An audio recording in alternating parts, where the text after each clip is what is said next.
Hey guys, Paul here.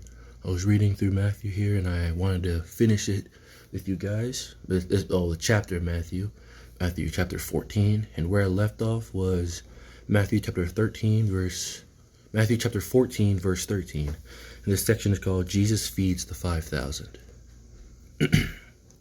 When Jesus heard what had happened, he withdrew by boat privately to a solitary place. Hearing of this, the crowds followed him on foot from the towns. When Jesus landed and saw a large crowd, he had compassion on them and healed their sick. As evening approached, the disciples came to him and said, "This is a remote place and it's already getting late. Send the crowds away so they can go to the villages and buy themselves some food." Jesus replied, They do not need to go away. You give them something to eat." "We only have 5 loaves of bread and 2 fish," they answered. "Bring them here to me," he said, and he directed the people to sit down on the grass. Taking the 5 loaves and the 2 fish, looking up to heaven, he gave thanks and broke the loaves. Then he gave them to the disciples, and the disciples gave them to the people. They all ate and were satisfied, and the disciples picked up 12 basketfuls of broken pieces that were left over. The number of those who ate was about 5,000 men, besides women and children. This next section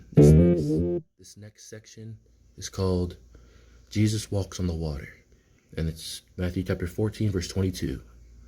Immediately, Jesus made the disciples get into the boat and go on ahead of him to the other side. While he dismissed the crowd, after he had dismissed them, he went up on a mountainside by himself to pray.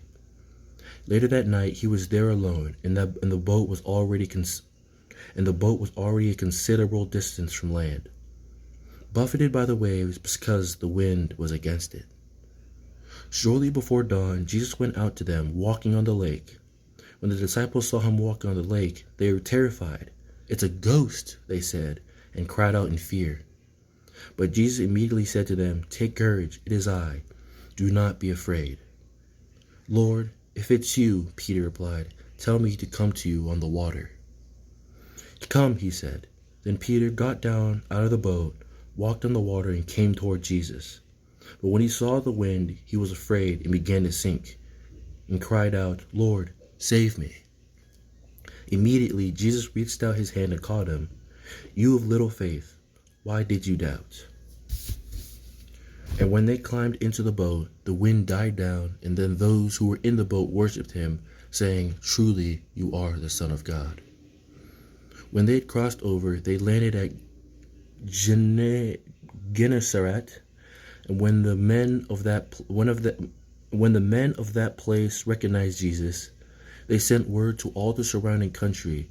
People brought all their sick to him and begged him to let the sick just touch the edge of his cloak, and all who touched it were healed.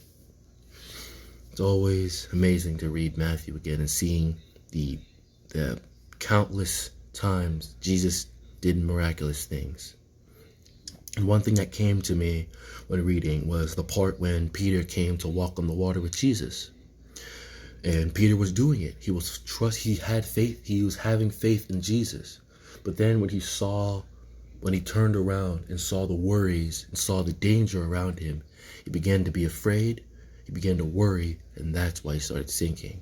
And it touched my life, and I hopefully it touched yours too, maybe, because I used to and still kind of am a person who worries a little too much about the things around me instead of putting my full devoted faith in Jesus. So then when time gets hard, sometimes I'm there and I trust the Lord Jesus and I'm with him. Other times it hits me in the wrong place and I start to worry even a little bit, and then I just fall deeper and deeper and deeper. The Lord once told me words I'll never forget: "Worry not." That's all he said. And it stuck to me ever since, and I'll never forget it. Because the worrying is the thing it's like the Lord telling me my biggest problem right now is that I worry too much and that I have to stop. That I have to put all of my devoted 100% faith in him and to stop letting this world Stop letting the worries of this world get to my mind, no matter how bad they may be.